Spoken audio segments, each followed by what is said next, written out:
I wish everybody understood that. Here's number one rule of business that a lot of small business owners forget. Yeah. Is that you never sever the connection.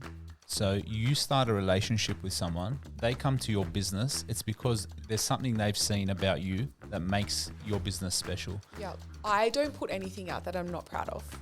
Anything and everything I've done has to be, I have to go, I am proud of this, I'm going to showcase this.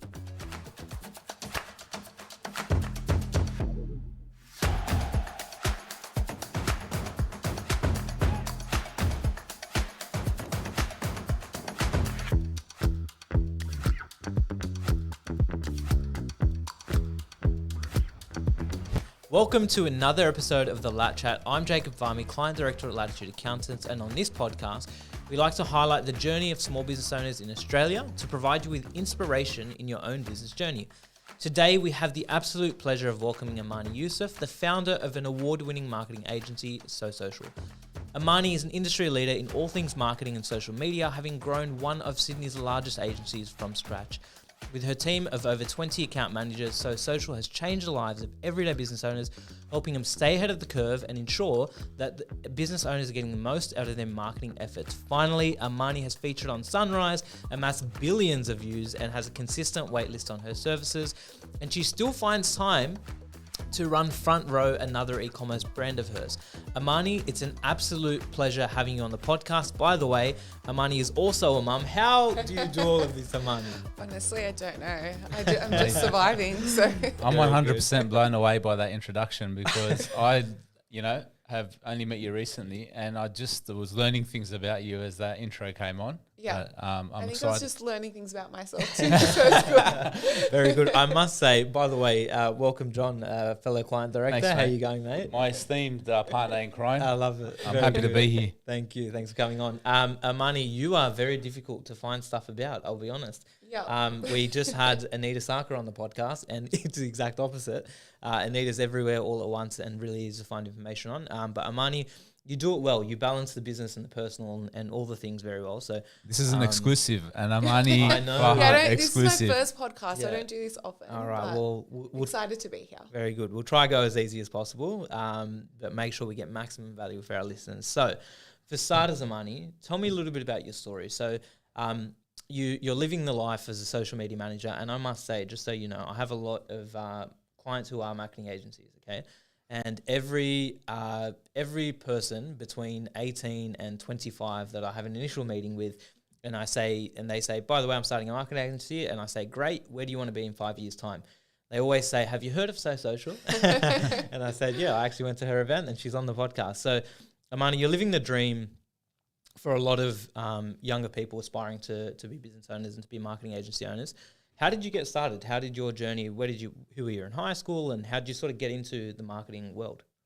I think I've always been a people's person. So I've always, even at school, I would just jump from group to group and sort of float around because I just got on with all the different groups and all the different sorts of personalities. And I feel like that's probably been one of my strengths from the get-go, just being able to chat to anyone and everybody.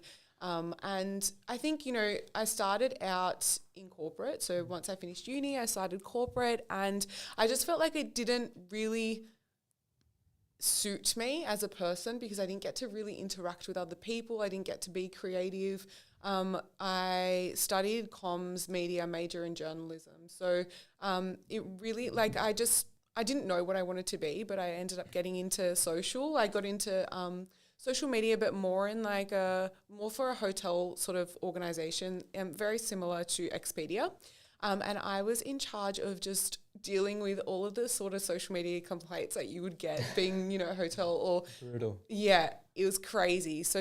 But I think it really helped me, I guess, take that first step into social media and just to understand the social world. And I guess I was really good at talking to people and sort of the complaint side of things. I would really sort of develop a relationship with a person online. And I think that also helped me in my next move, which was to go, okay, this is not something that I want to really be just dealing with upset or angry people every day. So I then, I quit randomly. And I started door knocking. At that point, Instagram was really new and business owners didn't really understand how they could make the most out of social. And yeah, so I door knocked in the St. George area because that's where I'm from. Yes.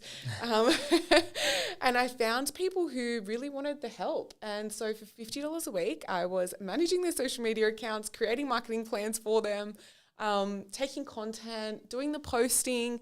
And yeah, I realized there was a niche, obviously, because immediately, like after 6 months, I had 10 social media management clients. Well, for $50 a week, Yeah, we're ready to sign up, just so you know. You know, I don't think I understood the value that I was bringing at that point. It was such good experience for me. So now looking back, I'm like, I would so do that again. Because you get to just really work. And I think those business owners also taught me how to build my business because they were they were older than me and I was just watching them do their thing day to day. And I would literally visit them like once a week. I would sit in their business, just hang out with them and just see how they've built those businesses. Because obviously I didn't come from a background like single, my mum was a single parent. I didn't come from a background where I saw other business owners or anything like that. So this was like a whole new world for me.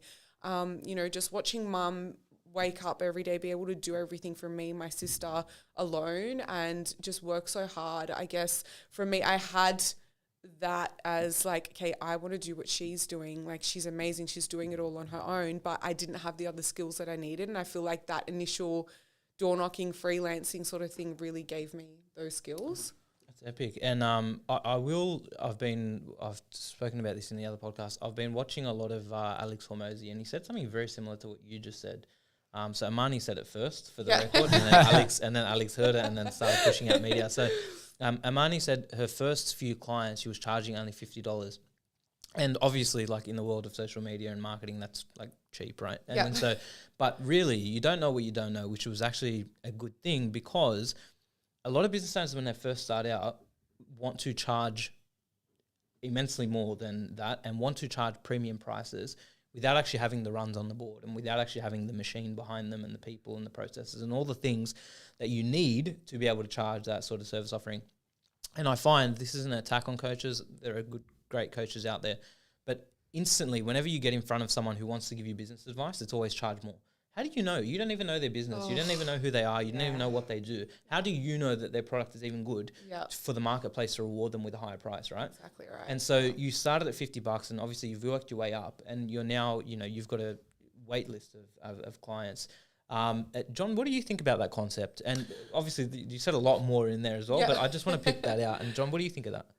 I'm sick and tired of hearing from business owners that have a plan to, in 10 years' time, go out and try one thing and then they're forever planning. I got an energy from what you were saying that you sort of jumped in. You jumped in because I'm imagining a girl in St. George area door knocking. I don't know if you were being hypothetically door knocking, but I'm imagining you walking down like in Brighton, knocking on the doors of cafes and saying, "Hey, I'm Amani, I can help you with social media." Literally, I did that, So, you would have picked up 1,000 cafes and ice cream shops from Brighton. But I'm imagining you go through that and I'm seeing what it takes to be an entrepreneur and a go-getter because you're taking risk, you're jumping in, you're trying and you're doing the trial and error and you're pricing yourself cheap, so you're cost leading and then you're building up later. I 100% agree with what you're saying, and I think that's why one of the reasons you're successful today. For sure. Awesome. So on that, you said you were door knocking. Is that how you got your first few clients? Because a lot of times as well, like just another thing, everyone thinks, I'll just start my Instagram, I'll get clients, and my website's now set up, so I should just get clients, right? There is a bit of, hitting the pavements and getting out there. Tell us about those first few clients. I'm so glad I was in the time where you would physically have to go out and do that because that taught me so much. I feel like now, anybody could start an Instagram account and bring on a client quite easily through a DM, and that, which is amazing. But I feel like if I didn't do those things, in the get-go where I literally had to make a conversation face-to-face, explain to people how I can help them, because really nobody knew the power of Instagram back then. So that was 10 years ago where Instagram was like just kicking off. And I feel like that really changed me because physically I was able to be within those businesses. I'm not a virtual type of girl. Like I don't really even enjoy giving education online. Like I do prefer the face-to-face and physically going into the businesses. And that's why I've never really put myself out there as a coach. I am more in the businesses. So I'm a hands-on person, and that's just probably because I want to see how the business is operating as a whole and then understand how I'm going to make that person successful on social. So, without that, I wouldn't I don't think I would be where I am today. I think you're a details person as well. Yeah. And I think being a details person means you gonna want to get into the business and see what's going on. I had a brief interaction with you where you had a look at our business Instagram, and you straight away into the feed, looking at the color palette, picking, why'd you do that? Why'd you use this pink background? That doesn't fit. You need to tangibly and visually, I think, see the detail and get into it and dissect it. You just wouldn't get the satisfaction of being just operating the business, but you want to get hands on. Yeah. Do you find that brings value to your clients? They appreciate that about you? I think so. I think, those initial door knocking clients are still on with me today. Awesome. So it's 10 years That's a big worth testament to who you are, by the way. Thank you. To have your clients from day one. Yeah.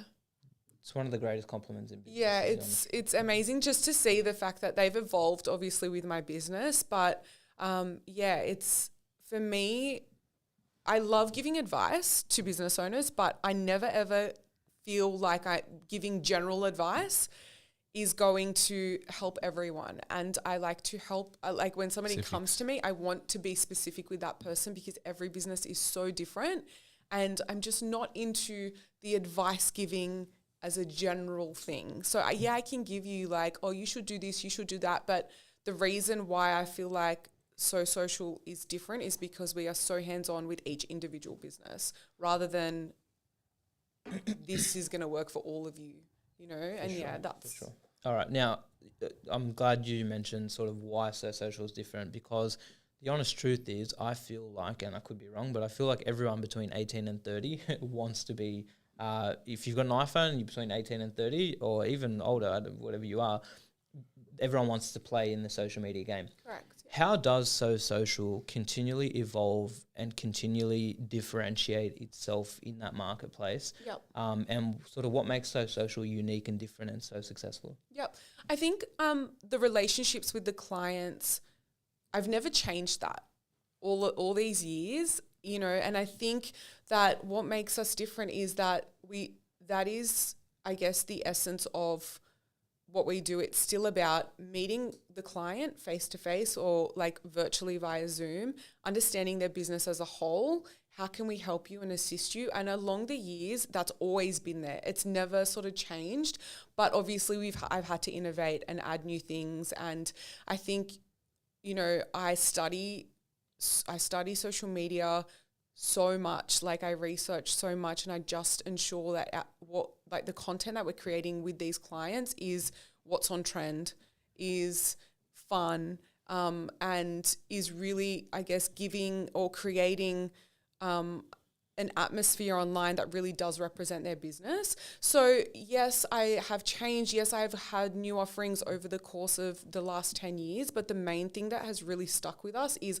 I do not change the fact that I speak to every single client we onboard, and that takes time, and people are like, you shouldn't be doing this yourself. And I'm like, but that's what makes me who I am, and that's why people stick with me. And, I have social media clients that have been on for 6 years because I'm still there and still involved in that interaction. I'm in every WhatsApp group with every client that we service. So I think, that makes a difference, and that makes us who we are, those sorts of relationships. So here's number one rule of business that a lot of small business owners forget. Yeah. It's that you never sever the connection. So you start a relationship with someone, they come to your business, it's because there's something they've seen about you that makes your business special. Yep. If you then try to scale in a way where you sever the connection, all right, and you butcher a handover, a relationship handover, or you try to say, I'm no longer involved with you, you've just lost that client. 100%. All the goodwill, all the rapport you've built up has now disappeared. You intuitively, because you're very smart, worked out from day one that you were never going to do that. Yeah. Doesn't mean you don't have help. Yeah. of course I have help at this point, you know. But you don't sever the connection. Correct. Speaking of the help, Yep. you have a wonderful team, Yep. and there's quite a few of you Yep. nowadays.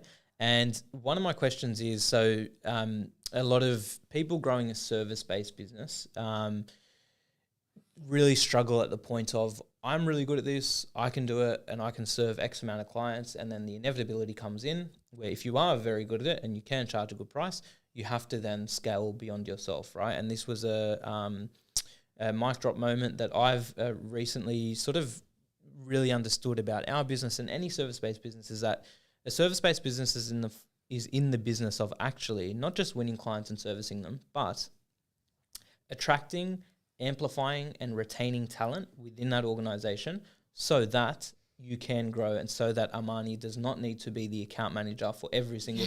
She will have the relationship and she's there and she's a part of the brand and she's the connection and all these sorts of things. But you really need to focus on your people so that you can effectively move into different roles within that business. So how did you get your first employee, and how does someone get the courage to get their first employee and to hand off some of their roles and keep growing that business?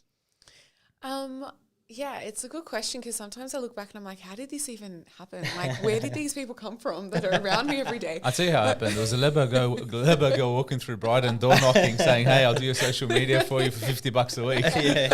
In a nutshell, that's how it happened. Yeah, true. No, I think that the first, my first hire, I had, obviously, like I said, like the 10 social media clients. I'm like, well, these people are inquiring with me. Like, what am I going to do next? I need another person. Randomly, I got a DM from another a chick that's also in social, and she's like, hey, I've got this girl she's been doing some content with us, but she's actually looking for a role. It was like perfect timing for me. I'm like, all right, send her my way. I didn't even ask for a resume at that point. I'm like, send her, because, you know, within my space, they can have a great resume, but if they don't have the personality to go with the great resume, it's just not. What's the personality? Yeah.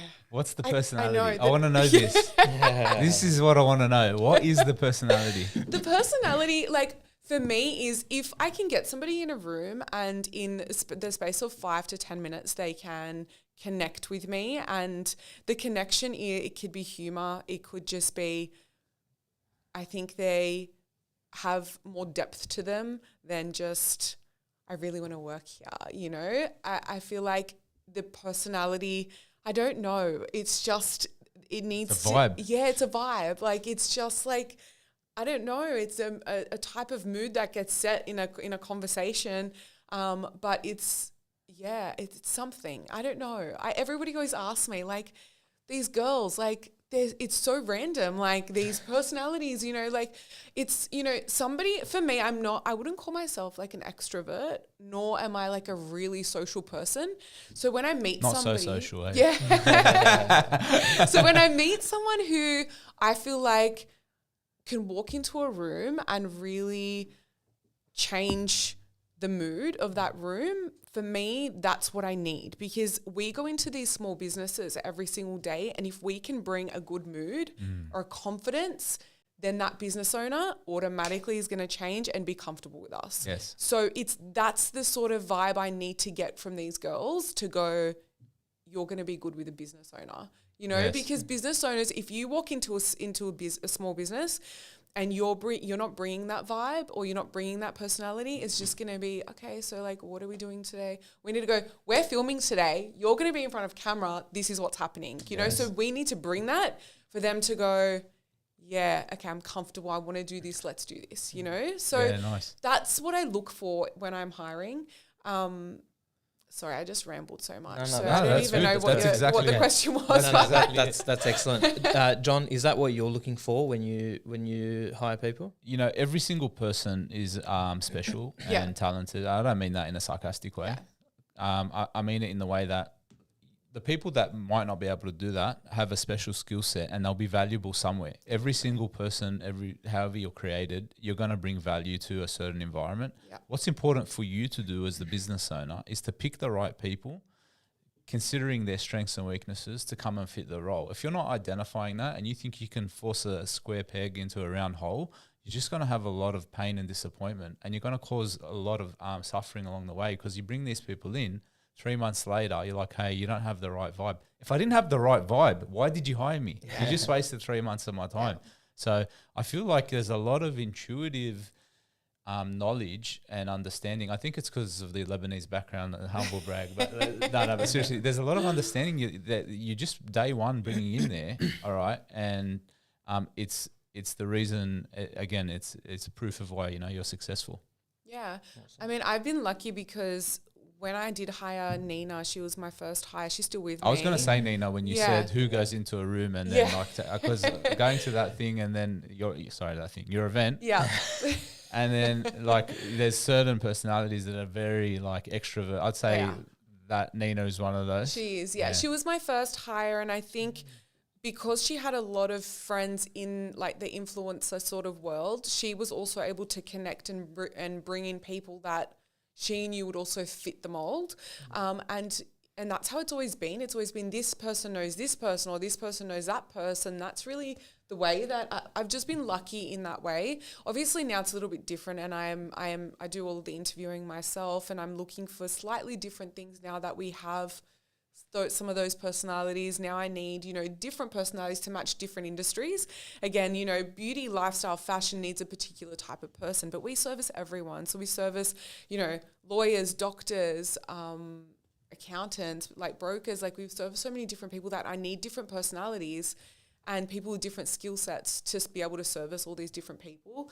It's not always fun and games, So yeah, I am now looking for different sort of people to fit the mold. And again, when somebody walks into an accounting business, they're going to have a little bit, I need them to bring something a little bit different to what they would if they're walking into a fashion boutique. So again, it's so much about people. Why did you contrast fashion boutique with accounting business? They're so similar, in my opinion. Yeah. Very good.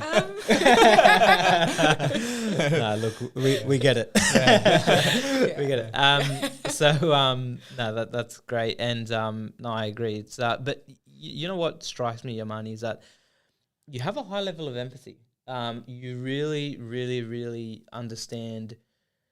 And I've met people who have a lot of empathy, and I've met people who don't have a lot of empathy. And sort of what I've found is that the ones with empathy make great marketers. And so the reason for that is they understand the pain points. They're in their client's shoes all the time. Did you always, do you know that about yourself? And were you always very empathetic?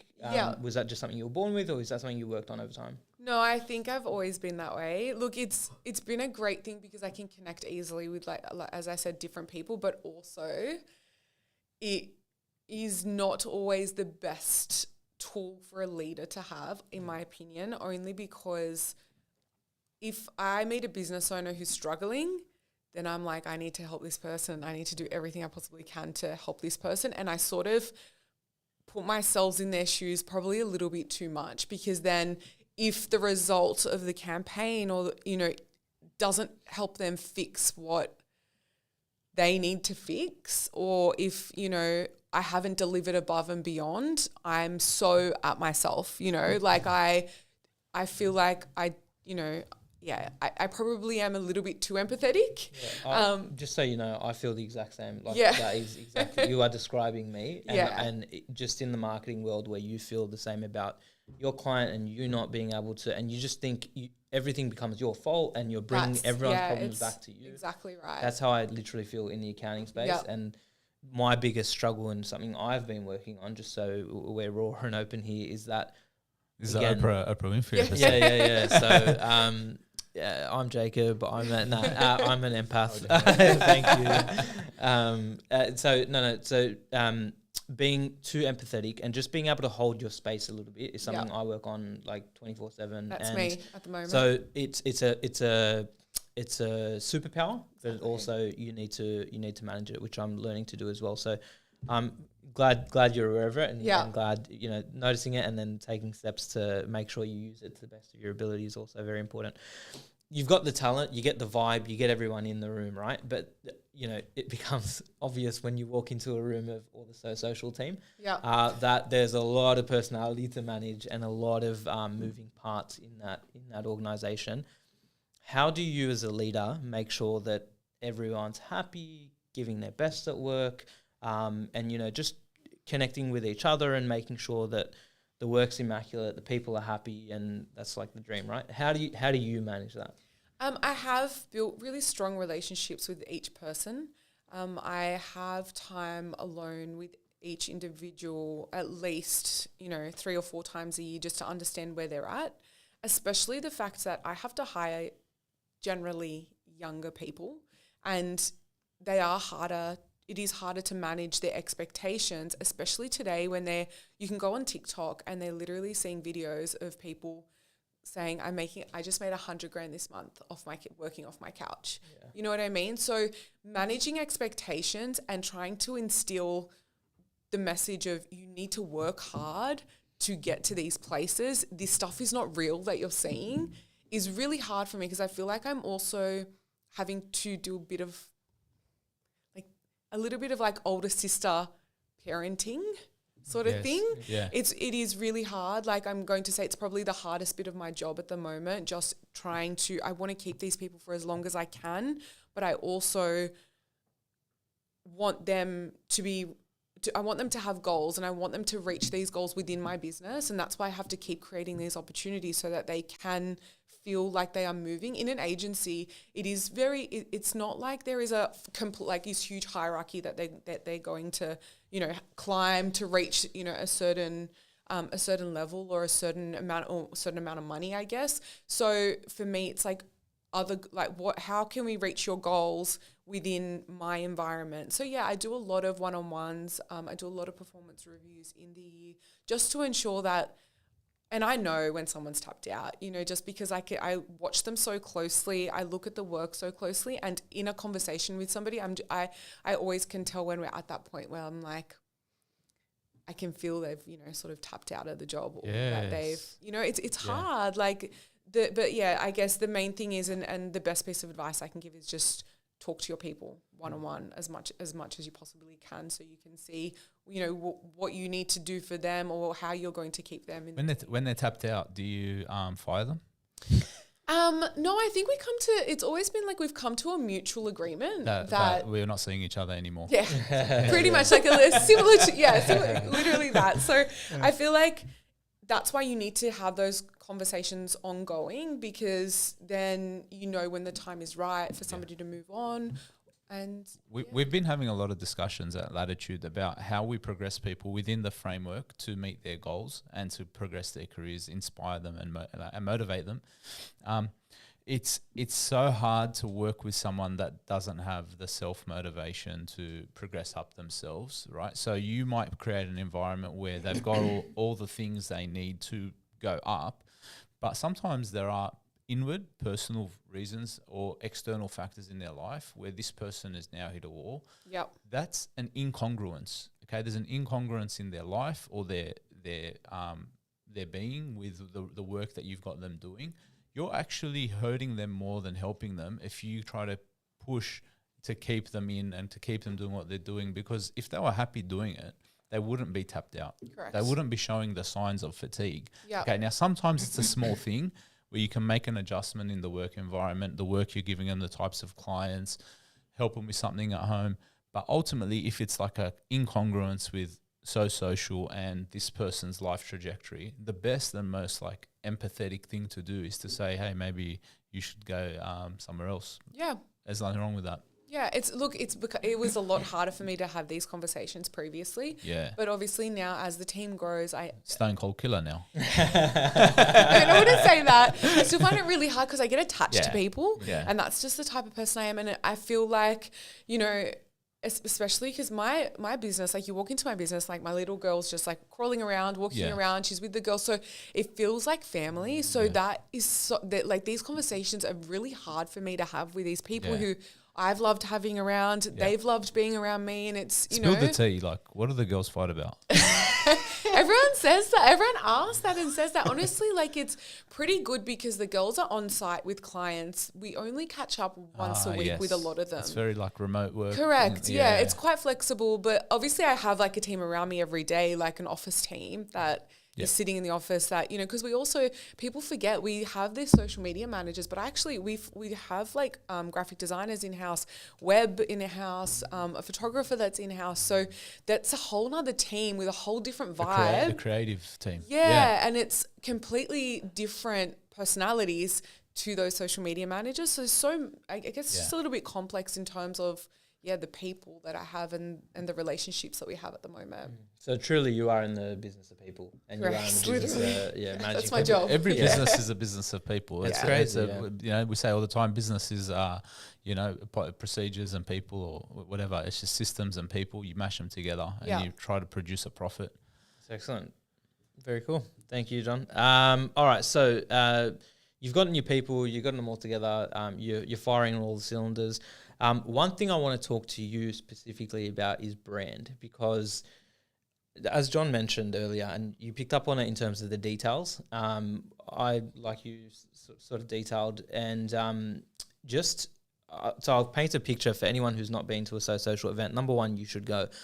Number two, and that doesn't matter, by the way, if you're a social media manager, if you're in marketing, or if you're a business owner who needs to take themselves to the next level, that event is for you. We got a lot of value out of it, just so you know. So good team. And so when you walk in, it's like you're walking in, everything is immaculately ordered out. You've got someone greeting you at the door. Everyone is wearing similar things. The team is polished.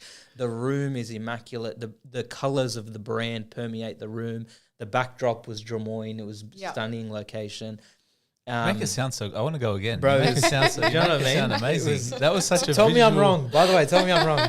Oh, you're not wrong. Yeah. And two, they don't sell you anything. No, this was the other thing as well. Yeah, and I was ready to pay about 10 grand at the end of that event. Yeah. I was like, where do I put 10 grand? And Where they're do I like, sign? if he wants to work with you, there's a waiting list and that. And like eventually get around. I'm like, hold on, you did all this. Yeah. And I had the best day ever. Yeah. And then I was ready to give you 100 grand. Yeah. And then you're like, well, thanks so much for coming. Here's some free tips. See you later. Yeah. So I actually get asked that all the time. Why don't I sell something at the end of that? Because anyway, there's an expectation. But anyway. Okay, so everything immaculate, okay? What do you think of brand? And like, can you define brand for us? For any business owner, like what is a brand? And then two, how do you make it so seamless and how do you just execute that to perfection? I think early on, I really learnt the importance of brand. I actually studied like high fashion brands. That was like a big inspiration for me when I did first start, and I saw what their customer experience was like, and I wanted to do that, but for my small business. So for me, these details really count. Like if somebody comes into my office, obviously it's amazing in terms of aesthetics. You'll see the logo as soon as you walk in. They take something home, they take a folder, it's got the logo. My entire customer experience is so consistent. For me, brand is consistency with whatever you do. So, if your tone of voice, your tone of voice needs to match your print material, needs to match your website, needs to match your entire customer experience, if that is all completely consistent, people are going to remember you. And for me, I wanted anybody who comes to speak to me, who goes onto my website, who sees my social, I want them to remember us. And the way I did that is I just ensured that it was so consistent. Like I feel like I did it so early on that 10 years on now, so many people know us for the style of work we produce, for the look and feel of our socials, it's just that consistency is really what has, you hear that word so much, but especially in social media, but for me, that's what brand is. So you need to do it, and you need to do it over and over and over again. People come to me like, I just created a logo last year, but I want to rebrand. I'm like, why? Like, you need to build on it. Let's we can change things and alter things.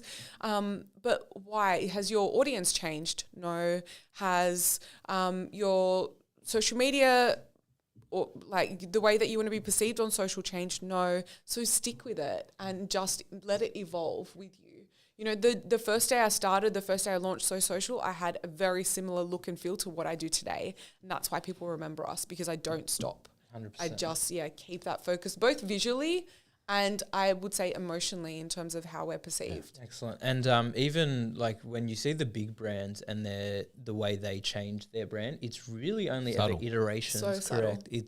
Will change a slight, it's slight tweak. They spend billions of dollars only to change like a slight little part of their branding. Yep. And I also get the same experience in that I feel like everyone just wants to rebrand all the time. It's just like the silver, it's like the shiny object. It's just, Yeah. we'll just, It's not going to solve all your problems. Yeah, and that's what rebrand people it. Click think. rebrand. So like they come to me, they're like, "Oh, I'm not happy with the people that are following me, or the you know, so I don't have my ideal client." Yeah.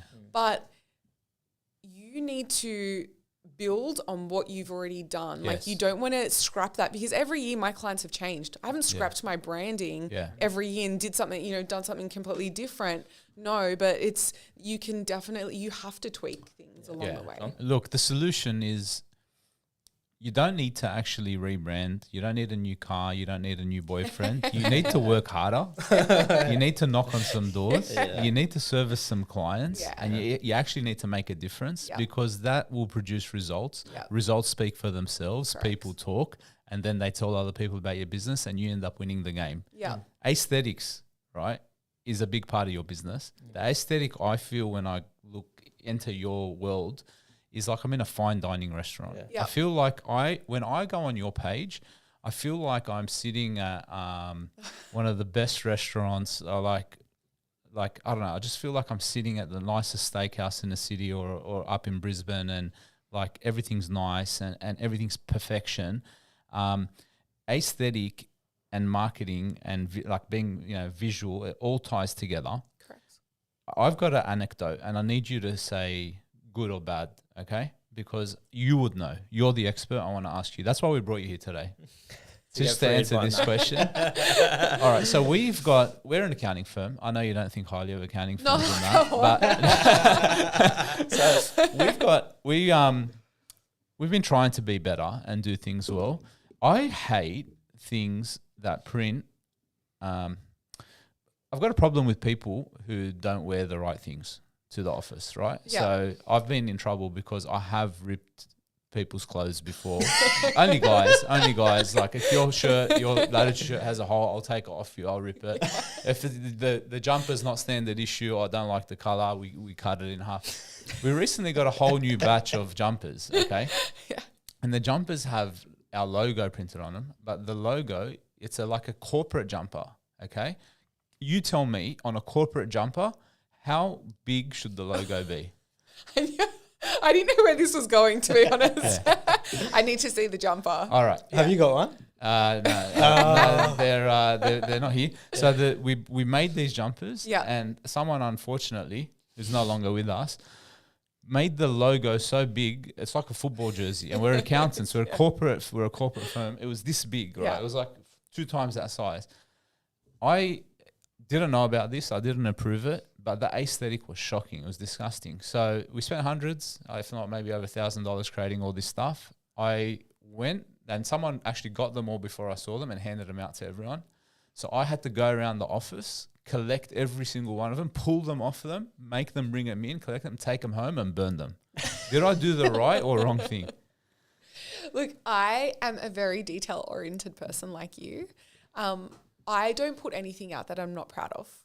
So that is anything and everything I've done has to be, I have to go, I am proud of this. I'm going to showcase this. There's been so many times where I'm like, this isn't going live. As much time as we've put into it. Will you bin it? You just say I would dead. bin it. Yeah, I done. think you did. Thank you. Yeah. Done. You I did the right thing. Yeah. All right, done. Stamp of approval. Amani So Social. All right. John's now got ammunition to go after people. Yeah, And he's like, nah, it doesn't work. Amani said I can rip your shirt. Done. Very If I good. get sued, It's coming back to me. Yeah, I know. I'm coming straight back to you saying, hey, you told me this was all right. Yeah. No, I think if you're not proud of anything you're putting Not proud, out, yeah. just Get don't rid do of it. Yeah, and be selective with what you put out there. I love that. And that is anything visual that's going to represent your brand. Because for me, that visual aspect, whether or not people say it, no matter what industry they're from, we judge everyone based off of that. Yes. So you need to, how do I say this in a way where I won't get in trouble? Yeah. But you need to just, You can say whatever you want. I won't get you in trouble. We can cut it out. No, it's just think and be selective with the way that you want people to be perceived, because your visual is being judged no matter whether we like to believe it or not. Especially as fashion a business. and things like that. Correct. Like you have to look a certain way. Yeah. There have been a lot online lately that I've been seeing, and I'm going to put you on the spot here, but there's a bit of an anti-agency trend online. I'm not sure. You've got a finger on the pulse of this, because you've got a finger on the pulse of everything, it seems like. And so you're very across it. And so there's an anti-agency trend. I've heard it from multiple people and I've seen it online. What are your thoughts about this anti-agency trend? And what are you thinking? I hate it because people look at an agency and put us all in one bracket, but there are so many different types of agencies. So firstly, as an example, there's digital marketing agencies. I'm not a digital marketing agency. So I am actually a content marketing, organic marketing agency. We do things very, very differently to the way digital marketing agencies do things. So I'm hating the videos that I'm seeing in terms of like the hate on agencies, because we're all grouped into one. And obviously, as a business owner, I get a lot of people who come in, they're like, oh, I want you to run my Google ads, my SEO, and my Facebook ads. I'm like, we actually don't do that. Like, that's not the type of agency we are. And then I have to go in and educate them on the different types of agencies. So firstly, I feel like right now there needs to be some education put out for business owners. Business owners need to do their research before actually hiring an agency. Not every agency is going to be helpful. You know, some people come to me and they're like, oh, I want to do this, that. And, you know, I'm like, I can't actually do that for you, because we are brand builders. We build brand awareness. We can't do that overnight. We do that over years, you know. So agency owners really, really just need to do that research. And I think, business owners need to do that research, and agency owners really need to explain what they do so that we don't all fall under the same bracket. Because I mean, that's the only way. I think it's just educating. 100%. Some of the pushback we've been seeing on agencies is more like about like predatory contract practices, or like locking people in for huge amounts of time and charging them heaps of money if they leave and things like that. How have you dealt with that problem, and how do you guys counter that? So for me, I have always created these relationships based off of a 3-month retainer. So my social media clients have to sign up for a 3-month period, because I cannot show them any sort of results before that, because it's experimentation with how we create the content, how we, create these visuals for these business owners. And I don't like long locking contracts either, because we might not be a right fit for you. And having that 3 months. I love that energy of maybe we don't want you anymore. No, honestly, like sometimes, because obviously like I onboard the clients, I have the discussion, but in those initial discussions, like that's 30 minutes to an hour. Sometimes it's less, because that business owner doesn't have enough time to sit down and have a longer conversation. How can you tell if we're a right fit, you know? So for me, I've always done the 3-month thing. I've never done any longer for both of us, for both parties. For sure. And I have no early exit fees. You just need to give us 2 weeks notice. But again, I feel like that's a reason why business owners aren't scared to come to me and to sign up with me, because I'm showing you that, okay, in these initial 3 months, you're going to see what we can do. If you're not happy, if we're not a right fit, if we don't meet your expectations, you can simply walk out of that and walk away. I absolutely 100% respect like a 3-month period, because you're going to do so much front end work, onboarding, setting up a strategy. You're going to pour in probably 5 months worth of fees into that initial period to recoup at least 3 months of that time is reasonable. That I don't think anyone's pushing back against. It is more like 12 months, 24 months, 36 months, huge fees, like where they're making 80% margins and like abusing people. Correct. And you got to understand when people are attacking 100%. that helps you, because you're not that agency. Yeah, but the problem is then bracketing us under sort of the one umbrella, which is, I guess, we are doing some education about that. Like, what do? Again, like we're finding that we have to sort of repeat that over and over again, so that we are differentiated from the other bigger agencies that focus solely on paid. By the way, I think that's one of your superpowers in that you do like few things, but you do them to an unbelievable quality. And so I feel like part of the big agencies and where they sort of get a bad rep is it's bound, if you're doing so much, you can't be brilliant with that many things. So your organic might be world class, but your paid, you haven't developed that paid side of your business to the same degree. So just doing one thing, I think you've immediately recognized is brilliant. And then the other thing is we don't know if we're the right fit and all that sort of thing. The final thing from that is that I think, and this is perceived as well, a lot of business owners just think, yeah, I'll post this thing on Instagram and then I'll get my sales will be flooded and, you know, my business is going to 10x. But it's such a journey. And do you find that is common? Like social media is a journey and not just a one and done type of thing, and it evolves and you might get it right and you might get it wrong and you'll have highs and lows. Is that your experience? Correct. And even with us, like, yes, we are experts in the field of organic growth and content creation, but we don't always get it right, and neither does the business owner with their expectations. Like a lot of people, whether or not in our initial consultation, I'm like, you know, this is going to take time. It's not a 3-month thing. You really, you know, whether or not we're handing this over to you in 3 months, you're going to have to build on this for years and years to get to where you want to be. So I always ensure that I'm setting that expectation, again, because we are organic. We're not a paid agency, you know. If I knew this 10 years ago, I would have started social media 10 years ago. Yeah. People find out about you through various avenues. Then they go stalk you. Correct. Then they find your page. Then they get validation. Then they come back. Then they meet you. Then they buy. Yeah. If you think the only point of the social is to find new audience or find new clients, you're wrong. Right. You don't understand that they're validating the connection. You might have met them on the train. You might have met them any which way. Correct. But they go to your page, they watch 15 reels and look at 20 posts and they go, I like this person. I'm going to go buy from them. Or they say, I hate their guts. But that's good too, because now you haven't wasted time signing up or onboarding someone or even meeting someone that already hates your guts. You're putting, let someone try before they buy. Yeah.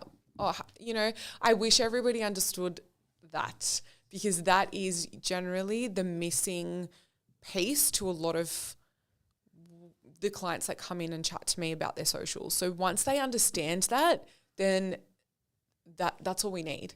That understanding of that process that you just discussed. I'm not a marketing expert. I know nothing compared to you. This is your industry. But what we've done, we're accounting experts and business experts, high level, okay?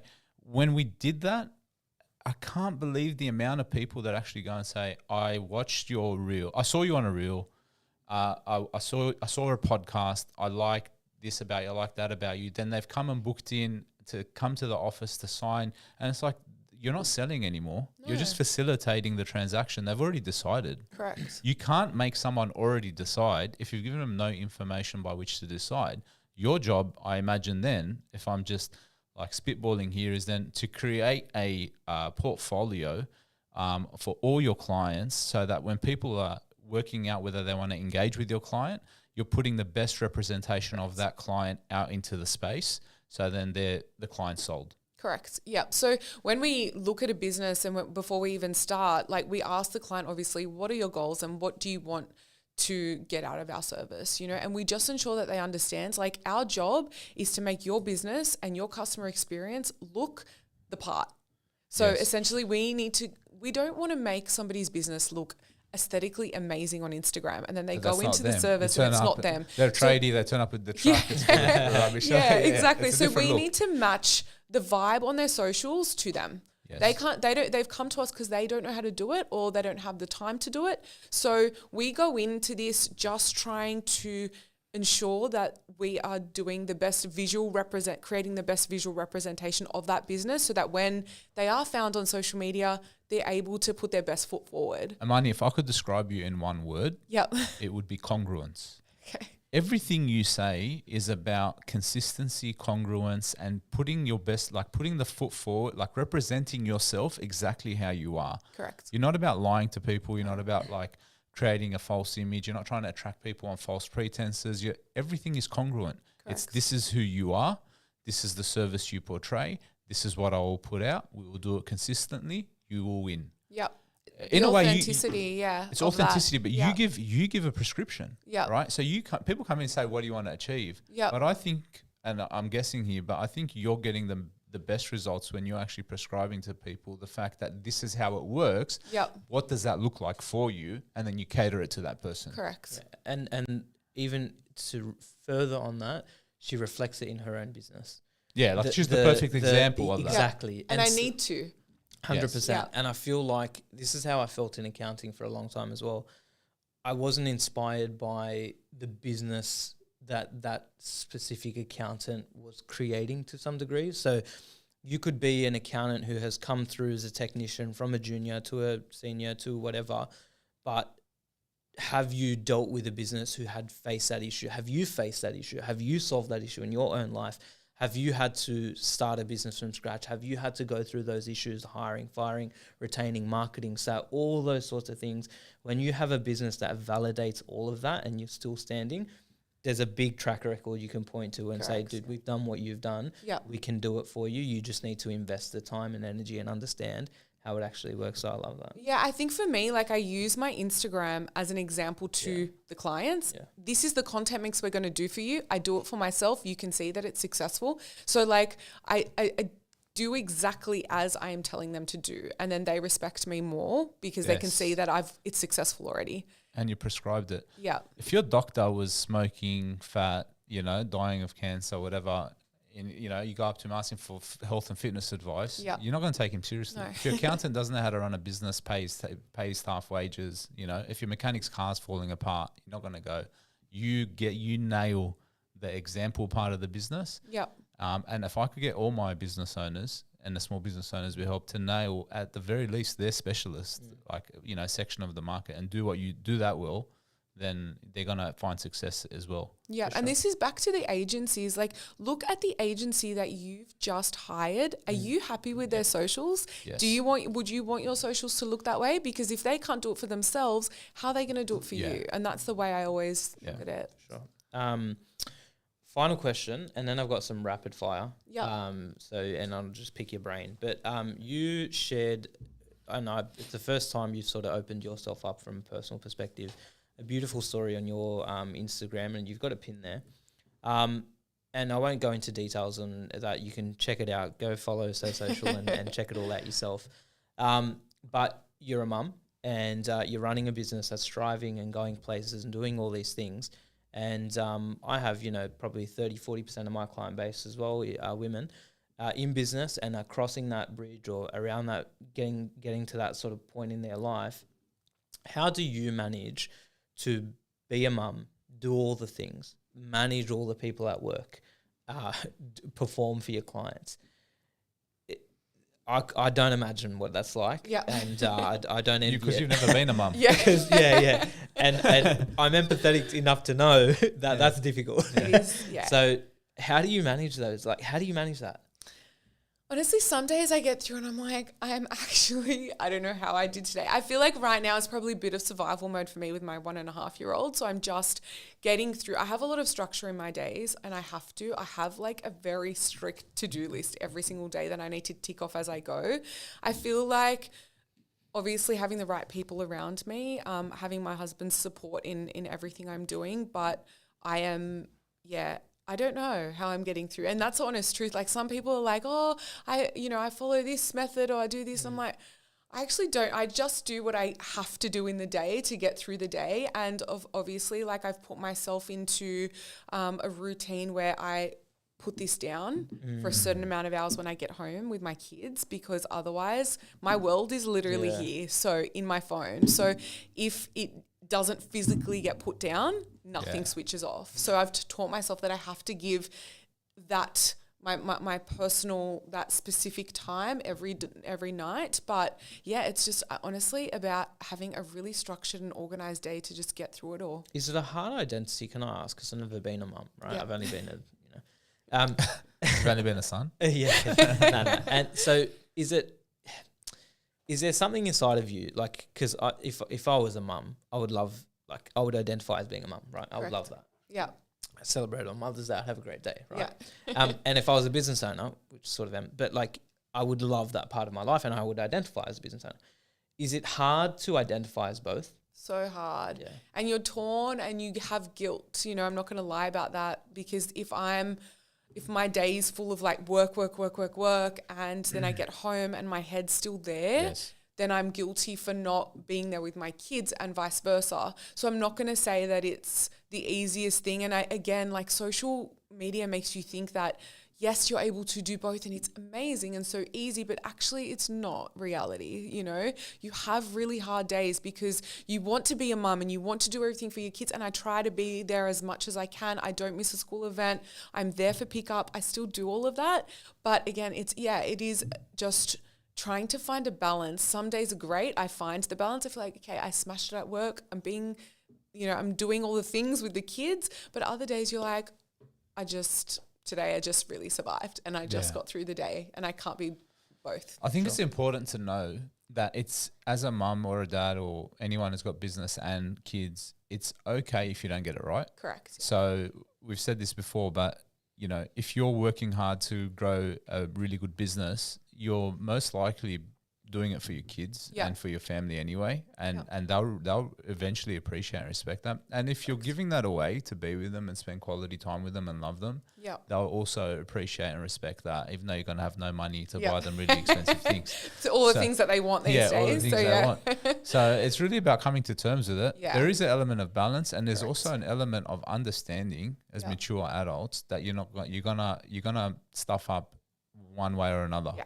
You know, and it's okay. You know what I mean? So that's how I deal with those thoughts. Yeah. I've got a lot of respect for parents in business, and all my clients are. Same. And I actually, when I'm working with them, I'm thinking about their kids and their families, because we're helping them. Correct. So they can help their kids and families as well. Yeah, I so agree with that. I feel like it gives you, like what we were saying, gives you that extra sense of empathy as well, just having a family and having kids, because then you really go into it exactly as you just said, like you are empathetic to their situations and want to help their families and not just them. For sure. All right, rapid fire. You ready? Okay.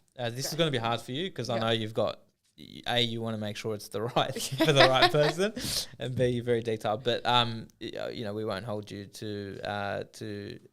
Are these one-word answers or? Yeah, tell me. Oh, is it? No, like maybe, I don't know. I've never done rapid fire before. Okay. So maybe we got 5 minutes left, so we'll do 1 minute per question. All right, let's go.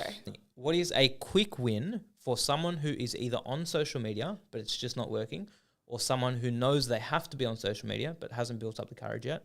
What is a quick win that they can do to amplify their brand online and start that brand journey? I think just getting in front of a camera and just showcasing a little bit of personality, automatically people are going to connect and engage with that, as opposed to any other bit of content that they could be putting out. Excellent. Yeah, I'd say just boost your reels hard as much as you can. Next. All right, done. Okay, this is a controversial one. TikTok or Instagram? Where do you start? Instagram for business owners and TikTok as the second platform. Okay, great. I'd second that. Yeah. So, okay, thank you. Thanks. All right. This is a big one. So up until your event, just so you know, everyone I spoke to said, no, never boost. Here's how to run Facebook ads, or Meta ads, don't boost. Should people be boosting their Meta content? Yes. So boost the content that does the best organically. Great. Okay. And should you start boosting before you do Meta ads? Does it matter? No, I haven't ever done Meta ads for social, and I've only boosted content, and it's worked. All right, great. You heard it here first, John.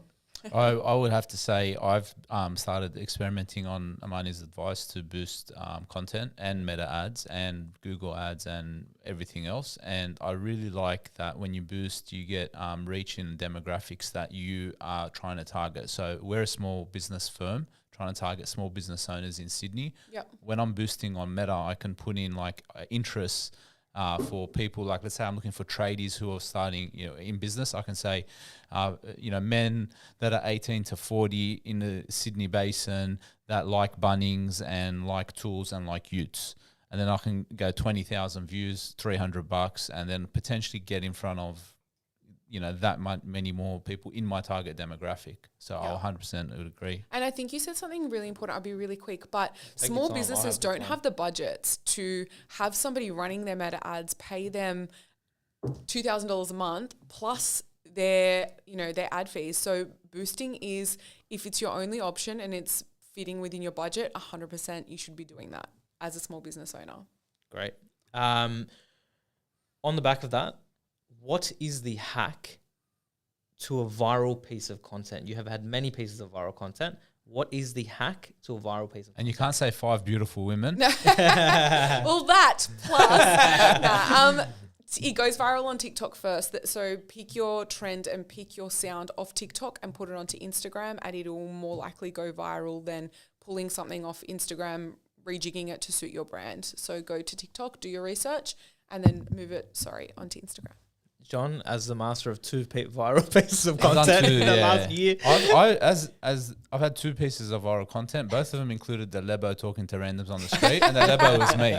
So if you can be a Lebo talking to randoms on the street in Sydney, that's like 10x your chances of going viral. But it's just showcasing your personality and just being real, and people wanting to see what's going to happen. It's like live footage or live content. People love it, and it's Great, definitely. Excellent. John did 2 viral pieces on TikTok. Shut his TikTok down. Never used it again. Nah, it's still. This was me. This was me after going viral. Get the phone, chuck it in the bin. Very good. All right. What is your favorite tech tool in the social media space at the moment? Probably an app called Baz Art. It's actually awesome for e-com business owners because they're able to take a picture of their product and instantly remove a background. And they're able to, without using a photographer, they're able to do, as again, small businesses that don't have the budget, they're able to do it all within that one particular app. Great. Baz Art. My favorite app right now for social media is Plan, because I can actually put in a calendar of all my posts. Yep. And then put a caption in and get them all ready, so I don't have to work on it every single day. Yep. And then I just hit one button and I can put the post or the reel straight to the platform. And as a business owner, I'm not always I don't always have the time to actually sit there and do the posts every day and pick up my phone all the time. So if I can just plan it out and have a tool like Plan to help me do that, I find it really saves me a lot of time. So, and I still use, I use the grid, which is very similar to that. And without that, I'm so busy that I wouldn't have the time to be able to make, the post. So as soon as I get a minute, I plan it all out and push it to go live. Excellent. And final question, Amani, what is next for So Social? I know, you're always someone who's looking to, it seems like you're looking to grow and do all the things. What is your vision for So Social over the next 5 years? I think just to keep doing what we're doing, but just to expand and reach new and more people across Australia, and trying to we're doing that in Melbourne already at the moment, but trying to expand in that way. And we've got an ebook coming out soon, which is full of content ideas for businesses. So it's something different I've never done before. So I'm excited about that. Very cool. That's all right. My vision for So Social. I'd like to hear it. Yeah. What do you want So Social? Sign up with Latitude Accountants. That's very good. All right, great. All right. Have you got an engagement letter there ready to go? 5-year contract. 5-year lock-in. We're good to go. All right, awesome. Amani, I could speak to you all day. Thanks, guys. It was fun. This time went so quick because I've enjoyed it so much. Yeah, I learned so much about marketing and getting to know you. So thanks. Thanks for having me. Thanks for coming on. We're excited to see the ebook, and we're excited to see So Social in Australia wide. Sydney and New South Wales is the best, but we will allow So Social to go to less interior states. So can't wait for that. Thanks so much for coming on. Much. Appreciate it. Pleasure. Thank you.